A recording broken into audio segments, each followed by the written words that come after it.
পহেলগাঁওয়ের ঘটনার পর দিল্লিতে তৎপরতা শুরু হয়েছে, একাধিক গুরুত্বপূর্ণ বৈঠক হয়েছে এবং গতকালের যে হাই পাওয়ার বৈঠক হয় এবং সেই বৈঠকেই কিন্তু নরেন্দ্র মোদী সরকারের তরফ থেকে সেনাকে ছাড়পত্র দেওয়া হয়, অর্থাৎ গ্রিন সিগন্যাল। প্রত্যাঘাতের জন্য 3 সেনাবাহিনীকে খোলা ছাড় দেওয়া হয়। গতকালের বৈঠকে প্রধানমন্ত্রী, প্রতিরক্ষা মন্ত্রীর সঙ্গে অজিত ডোভাল, জাতীয় নিরাপত্তা উপদেষ্টা উপস্থিত ছিলেন এবং একই সঙ্গে 3 সেনাবাহিনী প্রধানও উপস্থিত ছিল। একই সঙ্গে আজকে এই বৈঠক আরেকটি গুরুত্বপূর্ণ বৈঠক হয় এবং সেই বৈঠক থেকে প্রস্তুতি পর্ব সারা।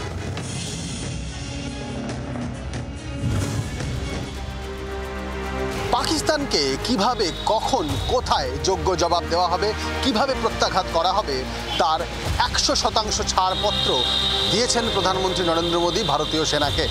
ভারতীয় সেনাকে ছাড়পত্র দেওয়ার পর আজ শুরু হয়েছে কেন্দ্রীয় মন্ত্রিসভার বৈঠক।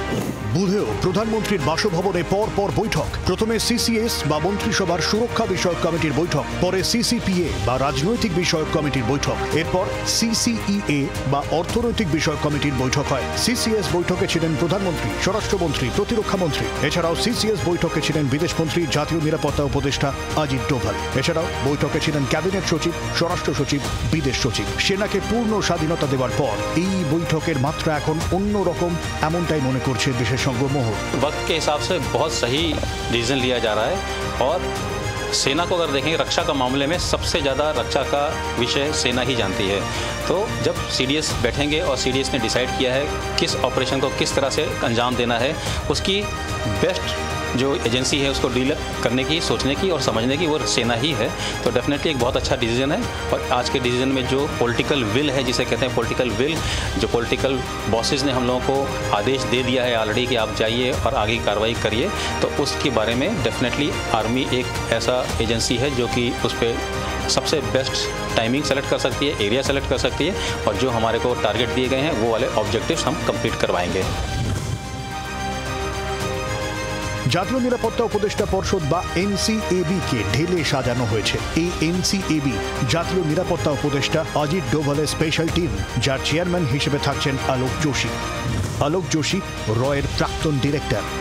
7 সদস্যের বিশেষজ্ঞ এই বোর্ড, যাতে থাকবেন সেনা, বায়ুসেনা, নৌসেনা, পুলিশ, কূটনীতি বিশেষজ্ঞরা। এই অবস্থা এখন টনক নড়েছে রাষ্ট্রসংঘের। এখন তাদের দাবি, ভারত পাকিস্তান যুদ্ধ হলে তা দুই দেশের জন্যই ক্ষতিকর। Secretary General strongly stands against terrorism wherever and whenever it occurs, and I think he has been very clear. He's been very clear on that. What he wants to see is both sides move towards a de-escalation. I mean, the region and the world cannot afford a confrontation between India and Pakistan, which would be catastrophic for those two countries and for the world as a whole. কিন্তু যখন বারবার ভারতকে আঁচড়ে কামড়ে রক্তাক্ত করার চেষ্টা চালিয়ে যাচ্ছিল পাকিস্তান, তখন কোথায় ছিল রাষ্ট্রসংঘ? এবার ভারত পাল্টা মারের পথে, তারই প্রস্তুতি চূড়ান্ত। নয়াদিল্লি থেকে ক্যামেরায় সুভাষিস দাসের সঙ্গে রাজীব চক্রবর্তী, জি 24 ঘন্টা। বাংলার আওয়াজ, বাঙালির আবেগ, জি 24 ঘন্টা।